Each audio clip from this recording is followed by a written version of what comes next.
Good day, viewers. Welcome to Spotlight Show here on Tomity TV. My name is Thomas Sunday Abba, your host with the most incredible desire for a better Nigeria. Today on Spotlight, we have our guest here in the studio. We'll be discussing about independent days and the journey of Nigeria so far. Made me welcome Cliff Stanley in the studio. Mr. Cliff Stanley, you're much welcome. Thank you for having me. All right, like you all know, we are celebrating Nigeria at 61 and Gombe at 25. So what is the journey so far? We are joined here in the studio with one of our analysts, political student, and a political professor here in the city of Gombe. We will be doing justice to the topic on Nigeria, the journey so far. So Mr. Stanley, thank you for honoring our invitation. The pleasure is mine, Mr. Thomas. All right, talking about Nigeria from its independence in 1960 to this time around that we're talking about. How is our journey so far? Yeah, our journey so far, when we got our independence in 1960, 1st October, it came with excitement, with the euphoria from the people of Nigeria then, from our nationalists and our founding fathers, that all the protests, all the agitation they have made, at last the country was able to be independent on its own. So there was a massive rally by the regions. There was a massive parade in the Tafawa Balewa Square in Lagos. So a lot of speech from the colonial masters too, and at the same time our nationalists, our prime minister by then, President of Alhaji Tafawa Balewa, was able to give a very wonderful speech and a very encouraging speech, a visionary speech that was able to herald Nigeria as a new beginning. But along the line, we later found ourselves, when the regions were on their own, they were growing, there was a healthy competition between the three zones that we have, as the Western region, Eastern region, and the Northern region.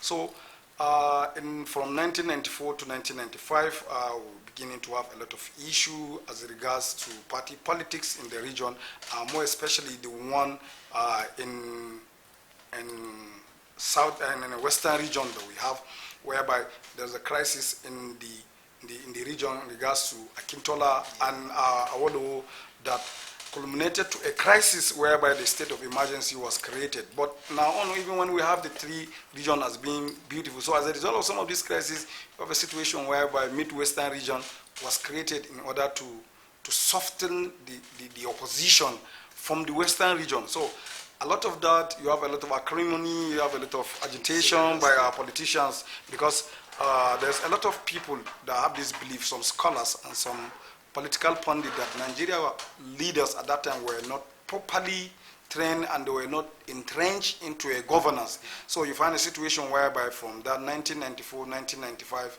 lo and behold, because of the crisis, because of the operations in the Middle Belt and others, the military now came and took over the power in 1996, and because when the colonial masters were leaving, they bequeathed the parliamentary system of government that fit their system. But if you look at opposite on us, but if you look at our coming together as a country, or the amalgamation of the southern and the northern protectorate, you find out that these are people from different background, different culture, way of living, belief system, that were put together by the colonial masters in order to be able to administer at that time. So when the military now took over power, the military were able to centralize the power, and at the same time, find a situation whereby some part of the country, which is the northern region, felt that most of the people that were killed at that time were elites, or let's say they were nationalists that are from the northern region, and at the same time, the military top brass that were killed, and the police are also from the north. So the north termed the coup at that time as an Igbo coup, in as much as most of the people at that time at the top of ranking affairs are also Igbo. You have intellectual, and at that time, even if you look at the universities that we have, you have a lot of the intelligentsia from the Igbo. So a lot of people felt that it's an Igbo coup. So strictly an Igbo affairs. Igbo affairs, and at the same time, the emergence of General Thomas Aguiyi-Ironsi also, and when he came, looking at the crisis that culminated to the military taking over, he was able to call on the leaders, he was able to visit the regions and other things to make sure that they quell the crisis that was happening. But still, you have still grievances from people from the north that felt that power was taken from them. And for him to now bring out a unitary system whereby all the zones will be collapsed and the power will be at the center. So these are some of the things that we found ourselves after independence, just 6 years, coup is coming in. And at the same time, and that same year, in July 28, then you have the military, another coup, that's a counter coup against the other coup, whereby there were also killings of top Igbo ranking officers. That's the head of state at that time, Thomas Agoy Ronsi, and the likes of Yakubu Gowon emerged as a president of Nigeria, or the head of state, they called it during the military time. So as a result of that, people from the eastern region now felt that, okay, counter coup, their leaders were killed and other things. And before you know, Gowon was a genius, and they felt that Agundebe should have been able to take over. But because of the nature of the coup, and a lot of top-ranking military officers have seen that they can, the rank and file army cannot even give compliment to some of them. So some of the people felt that it's not necessary for them to take over as military because there's a discipline, there's a chain of command. And you don't have that during the counter coup that took over. So the British and other powers were able to settle and make sure that Gowon emerged. And Ojukwu was not comfortable with that.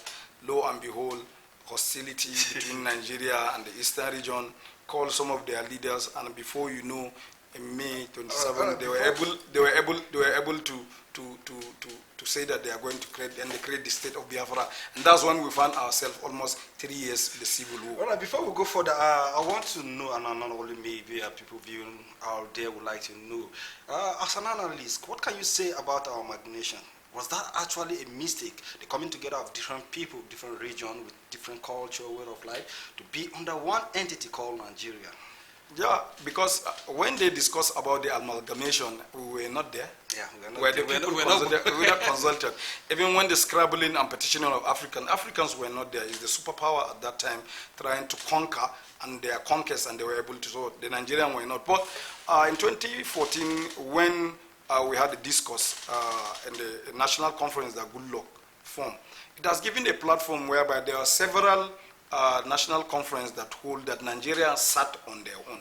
But because of lack of trust, for us to be able to have people that will come based on the competency, based on what they are able to do, their capacity and their know-how and their track record, for them to lead, we have a situation whereby even when we came in the Fourth Republic, we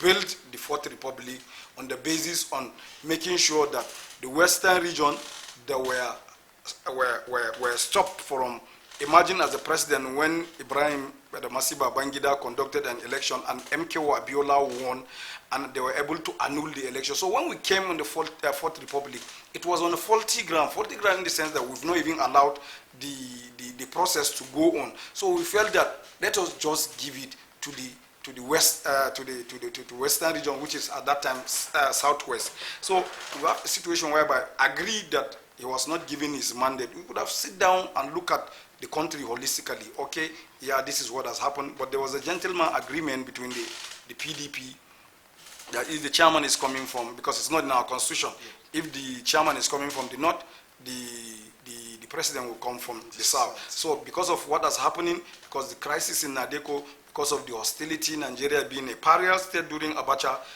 when we usher in the Fourth Republic, being from the north as General Abdusalam Abubakar, the military were able to give to someone that they can trust. So you find a situation whereby even the military, they are divided. When you read a book written by General Bamei, Vindication of a General. So even in the military, there are those that wanted military people to still hold on to power. And you still have other people in the military that they want to go back to their barrack and be professional as military people, and then allow the civilians to do what they know best to do, which is politics. So in that aspect, they were able to bring out, the military still has influence, they were able to bring out one of their own, Obasanjo, and he marched. And he has done his best, because when he came, Nigeria was a pariah state. He has to travel abroad connect diplomacy at the international level, and at the same time was regain able back to the bring out some of relationship. the best mind that we have to form government. Was able to make sure through him and Ngozi Nwala, his finance minister, were able to cancellation of debts that we have. So he has done a lot massively, and at the same time trying to see how hostilities can be brought down during his time. He did his best. After his 8 years, he left, and Eradua now came in. So as Eradua came in, following their political arrangement and their constitution. So you have a situation whereby as he came, Yaradua was able to do best in the state, but he has a health challenge. So when he came at the national level, there are a lot of issues that he need to handle. So we have a situation whereby we lost him in 2010. So his deputy, or his vice president, now emerged as the president. So when he came during his term, one of the things that Yaradua did that a lot of people were very happy is the restiveness in the Niger Delta. Whether you have militant busting pipes, kidnapping, expatriate, and that is where the gold mine of Nigeria, because Nigeria is a monoculture economy, so was able to bring out the amnesty program that was able to make sure that the Niger Delta were carried along. He also opened, established the Ministry of Niger Delta that has to look at some of the challenges in the community of the Niger Delta. So you have somebody that is accepted at that time. So when Goodluck Jonathan came, was able to finish the tenure, and then a lot of agitation from the north that it is the northern time, that the northern person has to go, but power is corrupt. The power is corrupt, absolutely, according to Lord Atton. So he ran in 2011 and he won, and we have a lot of violence there. A lot of people were killed during 2011. So committees were set, and he was able to emerge, and at the same time bring the 7-point agenda that he wanted to do at that time. So as a result of that, we still have, after almost 2014, his tenure is about going to like 2015, he also wanted to contest, and the North felt that no, they are being shortchanged, because what the PDP says that you 2-term here, 2-term from the North, not looking at who is competent, who has capacity, track record for the person to be able to emerge and bring national unity, because that was what we lacked even from 1960, to get somebody that can understand the Nigerian sphere and understand the Nigerian scenario and be able to put out policies, program that would develop the country. So in 2015, we have a situation whereby they were fighting. Legacy's party now merged together and bring out APC. And in 2015, a lot of governors from the PDP move, a lot of gladiator, and a lot of people, and the crisis that engulfed Nigeria at that time was the Boko Haram issue. And a lot of people felt, even here in Gombe, we know how it happens here. So a lot of people felt that, okay, Buhari is a former general, he fought in the civil war, and his pattern way of life, and how a lot of ordinary Nigerians, the masses, can connect with him. So you find a massive followership even when he was contesting from 2003. So a lot of people have so much high hope on him as a former general because of the crisis that we're having, and at the same time the anti-corruption antics that a lot of people felt that Passive is going to take care of that. So we have Osibanjo that have done excellently well in Lagos. He's a professor of law. He's a pastor, and there's other belief that a lot of people felt that Buhari is going to Islamize, that Buhari does not want the Christians. So bringing those two, and at the same time, the party coming together and have these two people with their speech in Chatham House, Buhari is a new Democrat, 2015 election held. Before there was a high tension because a lot of people left thinking there's going to be bloodbath, because we virtually see in African countries like in Cote d'Ivoire and Kenya, whereby anytime post-election violence, a lot of people left. But after the 2015 election, before the collection and other announcement, Goodluck Jonathan find out that Buhari has won, so there's no need for spilling of blood, as he said, that his quest or his interest is not about the blood of a Nigerian. So he put out a call, and before you know, things were happening. And then we have the present regime that we have from 2015 to now.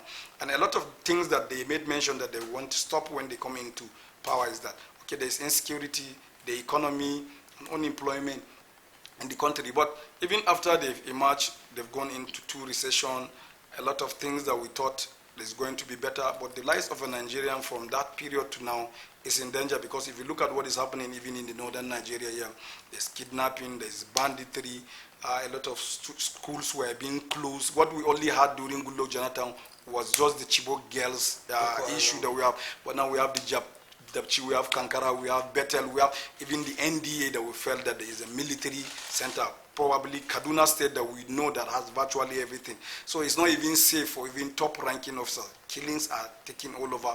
And a lot of people gave that support. And I remember during that time, a lot of Nigerians would buy Buhari movement organization, BMO and other things to support this president's regime, because they feel the regime has what it takes. But if you look at the life of a Nigerian, backward and now, you look at it that things have changed.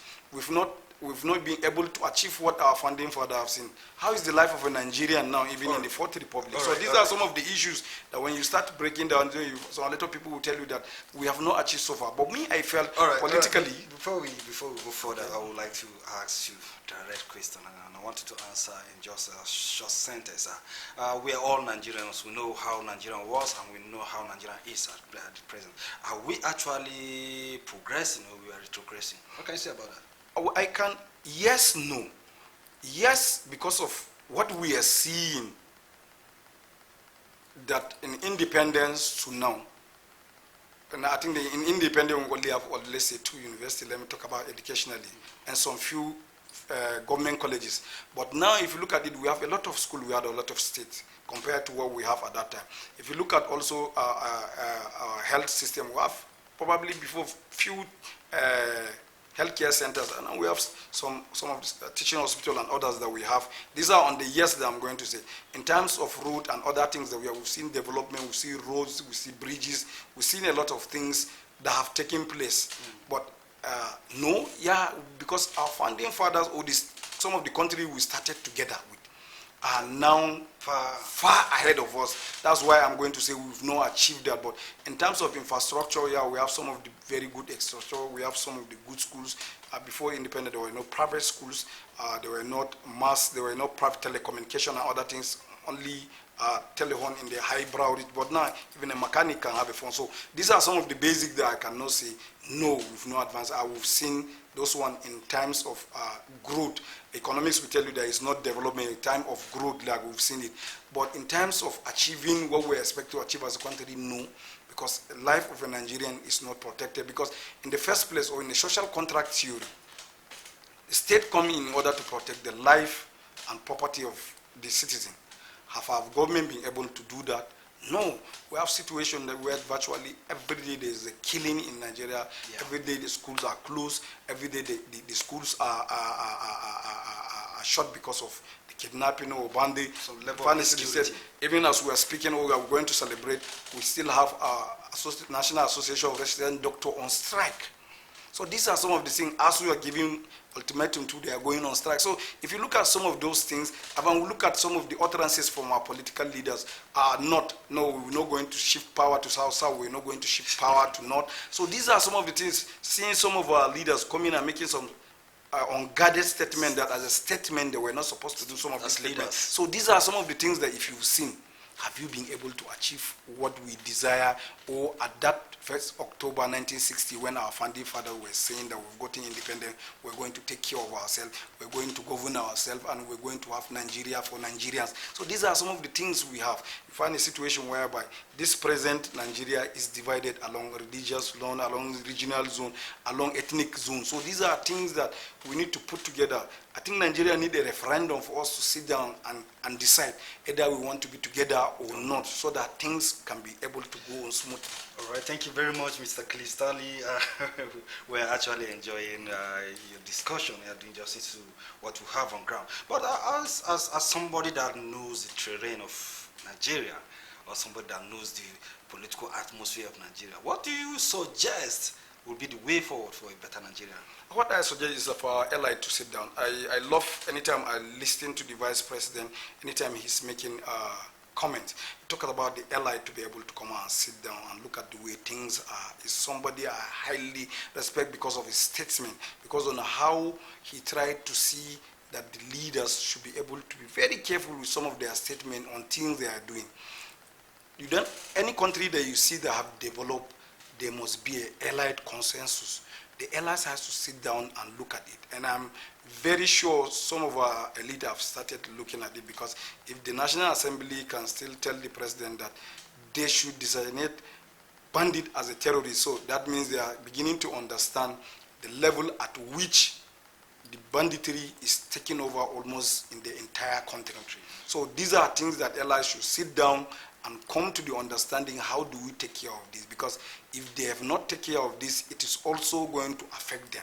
We've seen what is happening in other climes. Before, if we're talking about terrorism, we only hear it in other climes. But now we are living with it. So these are things that, one, we need to sit down together on the table. All this rhetoric, power shift, north, south. What we need a nationalistic leader that when he comes, the people will not feel that they have not been alienated, there's lopsidedness in our appointment, that one region voted for me 97, another 5%. We don't need that. We need a leader that will come, that will look at the north or the south, at the whole country, that it's his own constituency, because he is the president of the Federal Republic of Nigeria.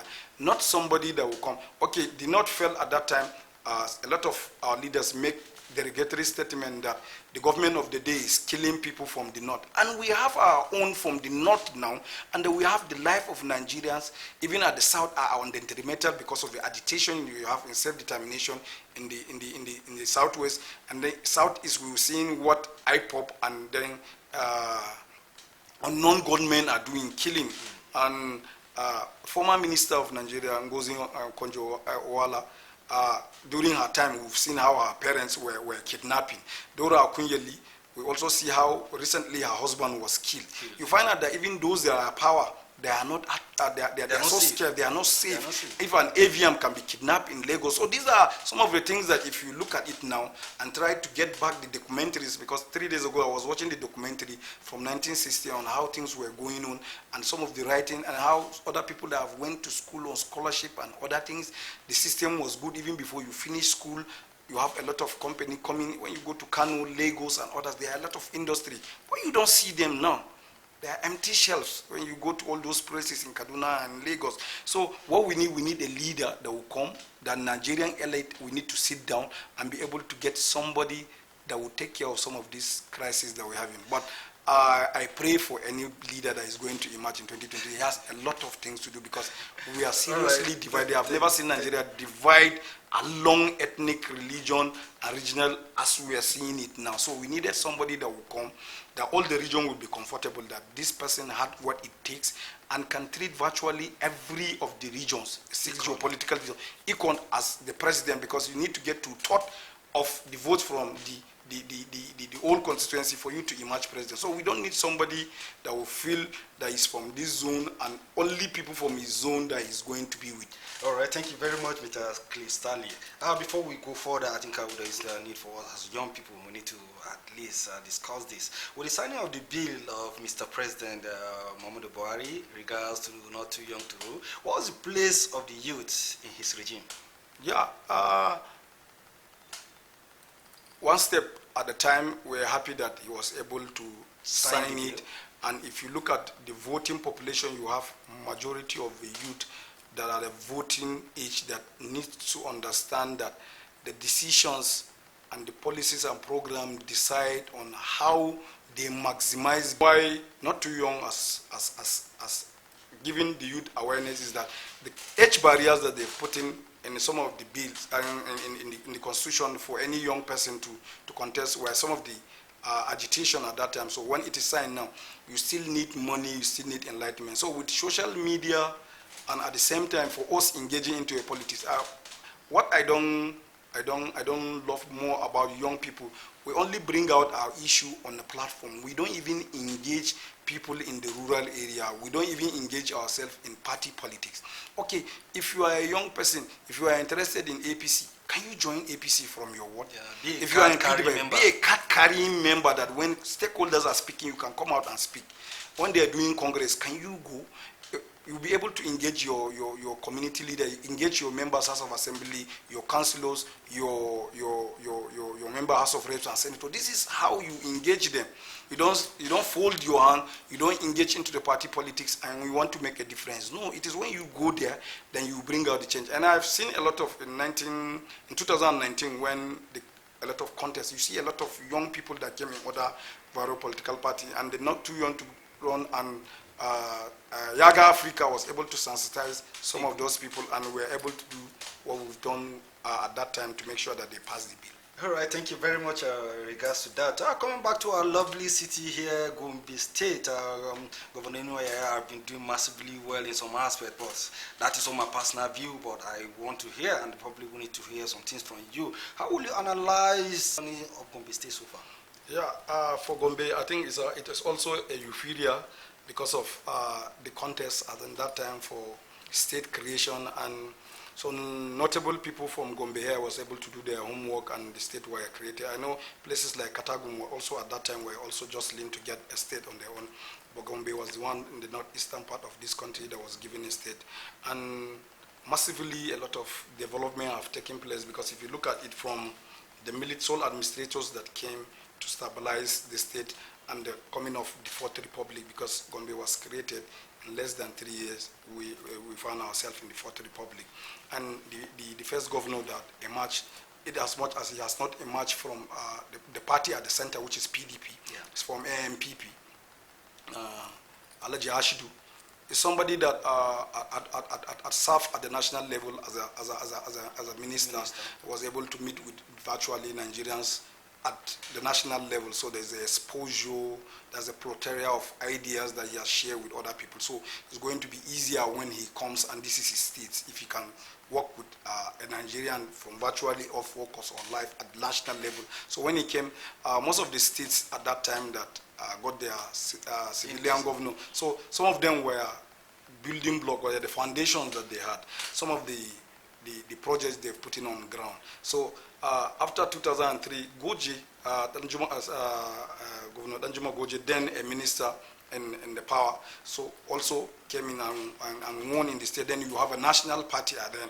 And so some of the infrastructures that the Hashidu-led administration have started, he completed it, and massively he made Gombe a construction site.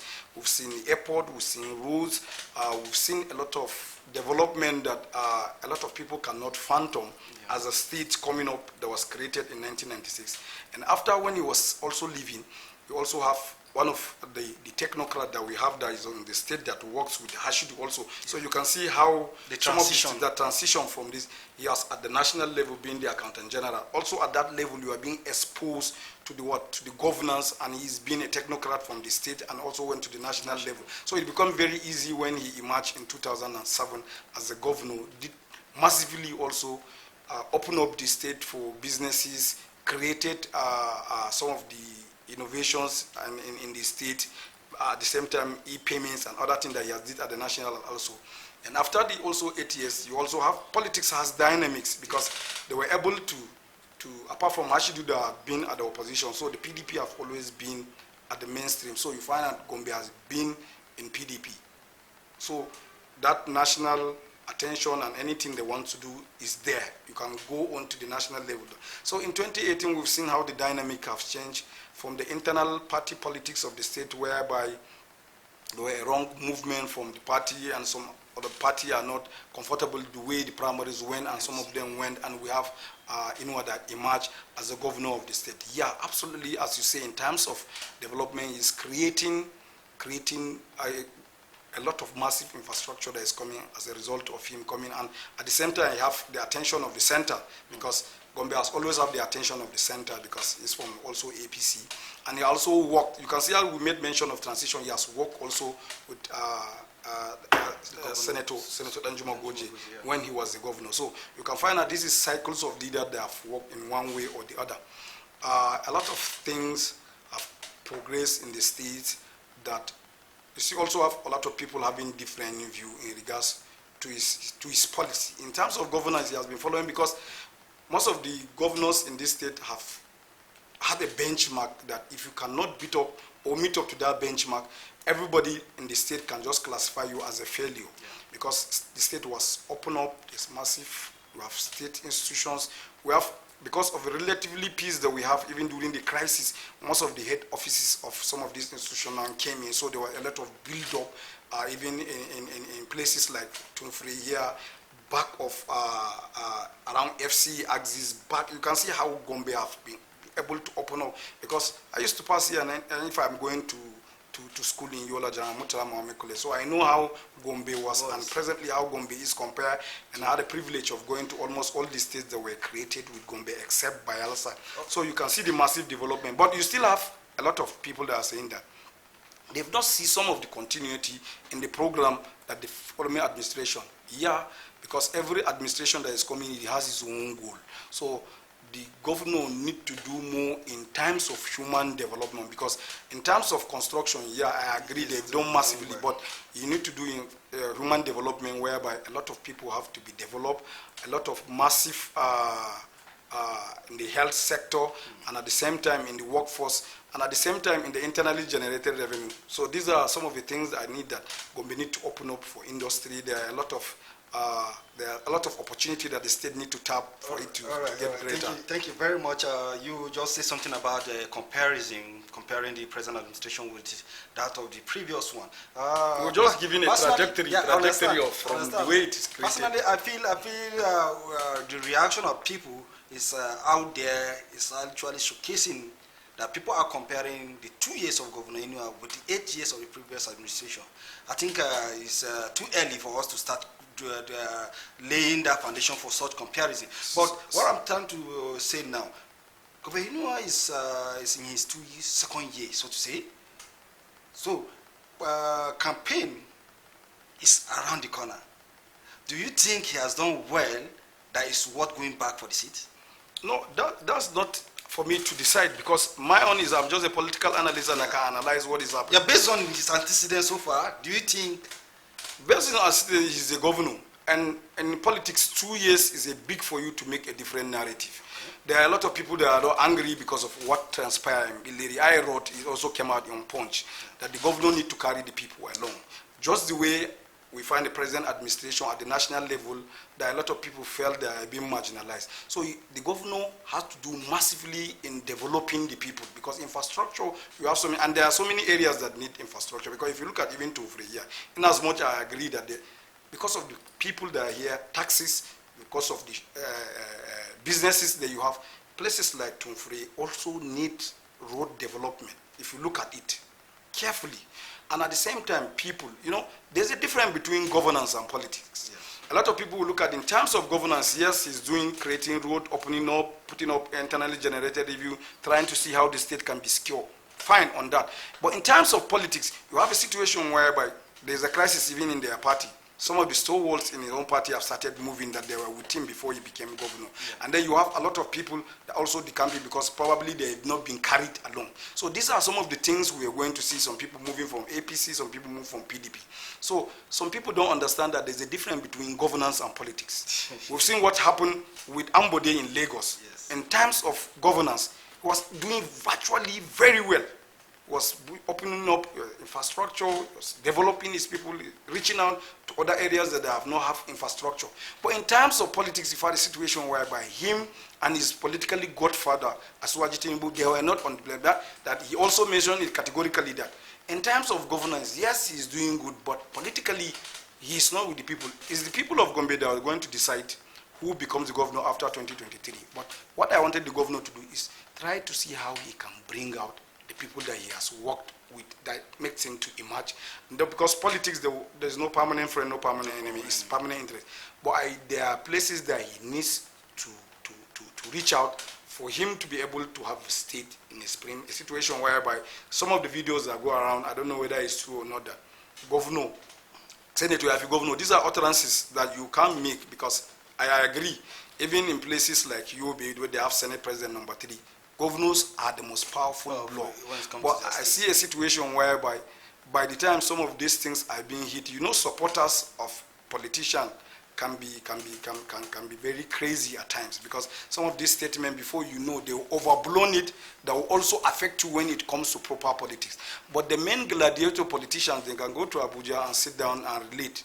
Even us that are here in Gombe, you can feel as if probably they are fighting. But probably if he goes to Abuja or is in Kaduna when they are doing meeting, they can meet. So these are things that people need to understand. Right. And we need to hold our government accountable. But in terms of development, in terms of how the state was open, seriously, Gombe have been very, very lucky or successfully with leaders that emerge in their states. All right, thank you very much. Talking about that, a lot of reaction from social media users in regards to Governor Yahaya pleading with the governor of River, Wike, and then that of the governor of Lagos, Sanwo-Olu, that they should be their brother's keeper in terms of that. So many reaction is coming around that seems people saying that some of the northern governors seems to be lazy.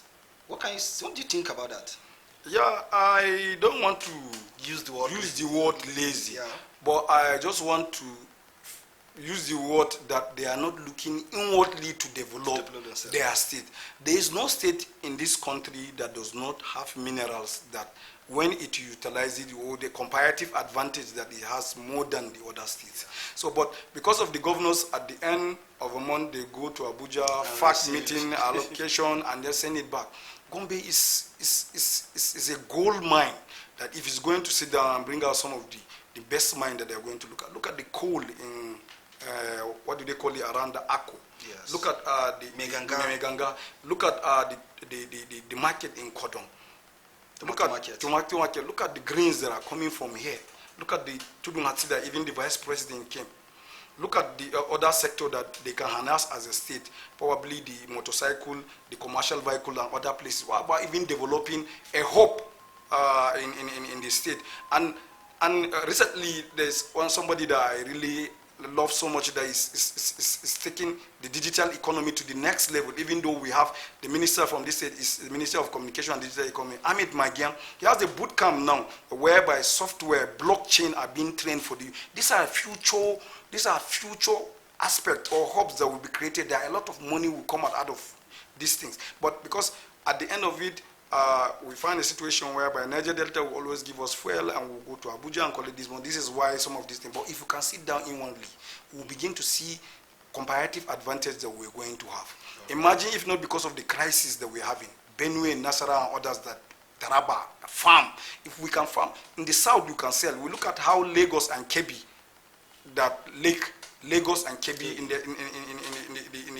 the farming industry. So these are things that our governors in the north need to sit down and look at it. In as much as it just come to them suddenly, and people like River State are seeing how this VAT is being distributed. I'm not a financial expert, yes, but at least it's a wake-up call from our governors in northern Nigeria for them to be able to know that inwardly, so that they can generate internally generated revenue. All right, thank you very much. Thank you very much. One of the, should I use controversial region in Gombe State is the Gombe South, the Tangalewaja, as they call it. A lot of things has happened. We have seen the sack phenomenon during the last election, which almost all the National Assembly seats were being taken by the APC. Do you think these candidates are doing well to retain that seat? Yeah, if you look at what has happened, I may mention 2019 comes with this dynamics. Because even if you look at it in 2015, when we have the sack phenomenon, the governor, Alhaji Ibrahim, was able to scale through and come back as a governor. It's the party politics or internal democracy of PDP, because from that 2003 up to 2019, Gombe is a PDP state. Yes. Even when states like Adama also were a PDP state, as a result of the internal political wrangling, also made APC to win the state in the 2015 elections. So in the state, you have a situation whereby Gombe State, we have to be, in our politics, we should not shy away from it. Our own politics, there's no how you can take out religion from our politics. That's just the truth. If you're doing that, if you are saying that no, religion does not play, you cannot. PDP has a very comfortable zone, which is the Gombe South. You cannot take it away from them. So you look at the primaries, after emergence in the primaries, Gombe South, either you like it or not, they felt that this is a Christian-dominated zone. So you have a situation whereby after the primaries, and they've been magnanimous in the zone, whereby you have, before the 2019 election, you have 2 members, House of Reps, that are Muslim, and a Christian, the senator. So they know how to balance it from the times of Senator Idris and others. So it's a state whereby you have both Muslim and Christian in their family, but still religion play a dominant role as far as our politics is concerned. So by PDP shooting their foot in the primaries and giving all the 3 candidates in that zone to Muslim, it will not augur well. And APC, knowing fully very well that the religion also play a significant role, were able to give APC members from the zone, the 3 candidates that from the Christians. And I had a lot of people saying, and a lot of people, whether it's true or not, but with social media now, you have a lot of things that if that PDP that you've always voted from 1999 is in your Bible, you should be able to vote it. So sometimes politicians work with some of this sentiment. And don't forget, even the APC at that time, President Senator Danjuma Goje was a leader in the state, and there's no how these guys will emerge without his own contribution as far as Gombe side, because he knows the state very, very well. So that also gives an edge to how even the governor emerged in the state. So these are things we're going to look at. For me, I see them doing a lot of things, but I've not really felt the impact as somebody that is so interested in the politics of Gombe South. It's not about what other people have done. Can you bring out uniquely your own? These are young men that they can stand their ground very well. Simon Caro, I know him through YMCA, and what YMCA have done to any of the member of the YMCA, you know that it equips you for service. So I know naturally for him, he should have been there. Also, if you look at Victor Melad Anzaria, also a vibrant young chap that is in the House of Rep that vocally speak also. The senator also, a retired military personnel that understands working with different. I just want to see a lot of development coming. The kind of crisis I've seen during the crisis, they are leaders from the zone that can sit down and analyze some of these things and talk to the governor. Is this what we want? Or these are the crises? Or these are the mistakes? These are things that we want it for change. Because sometimes if you are not in government, you may not know the working. And these are people that I know some of their aides. But I just needed to see a different brand of politics from those young people. But if you look at also from the other zone, you also have, because even in the Senator Alkali, what has he been doing? The only person that most of the people are going to say that he has done more, because probably he holds a national position as a minister and a 2-time governor at the same time, is the central, because virtually almost things that are coming to Gombe, if you check, it's as a result of his influence. I'm not speaking for him, I'm not any of them, but as an analyst, I go to all these places and I see how things are coming up as regards some of the things that are happening here. So for what I'm going to advise even the youth and the people of Gombe electorate is to hold their leaders accountable. If they are coming for the next, what have you done? Can we see, can you give us your scorecard so that if we are comfortable, we can be able to give you our mandate for the next 4 years? All right, thank you very much. Thank you very much for this, Cliff Stanley. We really appreciate you. We really appreciate you coming to the studio. Thank you for coming to Tommy T studio. All right, viewers, thank you for joining us. This is where we draw the curtain for today's political matters here on Spotlight Show on Tommy T TV. You with me here, Cliff Stanley. Thank you for coming. Thank you for coming, Cliff Stanley. Like I said earlier, he's a political analyst, a writer, and a sparing specialist with interest in democracy, good governance, transparency, and accountability in public engagement. Ladies and gentlemen, do well to follow us on all our social media handles, Tommy T TV on YouTube, Tommy T Media on Facebook, Tommy T Media on Instagram. My name is Thomas Sunday Abba. Let's join us again next time, same station. Stay tuned.